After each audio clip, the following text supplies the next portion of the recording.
ஒரு ஊரில் பெரும் நிலங்களை வைத்துக்கொண்டு பணத்திற்காக மட்டும் வாழ்ந்த கொடிய பண்ணையார் ஒருவர் இருந்தார். அவரிடம் வேலை பார்த்த நல்லதம்பி என்ற ஏழை உழவர் தன் சிறிய நிலத்தில் விதை விதைக்க உதவி கேட்டபோது பண்ணையார் அவரை அவமானப்படுத்தி விரட்டினார். வறுமையில் வாழ்ந்த நல்லாதம்பியின் குடிசையில் கூடு கட்டிய குருவி குடும்பத்திற்கு அவர் உணவும் பாதுகாப்பும் அளித்தார். புயல் நாளில் குருவி குஞ்சுகளை காப்பாற்றி பாம்பை அடித்து கொன்ற நல்லாதம்பியின் அன்பை மறக்காமல் தாய் குருவி மந்திர விதைகளை தந்து சென்றது. அவை வளர்ந்து மந்திர பூஷணி காய்களாகி உணவு, ஆடை, பொன் ஆகியவற்றை வழங்கி நல்ல தம்பியை செல்வந்தனாக்கின. அவன் அந்த செல்வத்தை ஊர் மக்களுக்கு உதவ பயன்படுத்தினான். இதை கண்ட பண்ணையார் பொறாமையால் அதையே போலி அன்புடன் செய்தபோது அவனுக்கு கிடைத்தது செல்வம் அல்ல, அழிவே.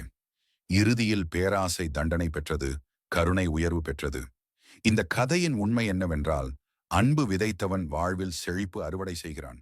பேராசை விதை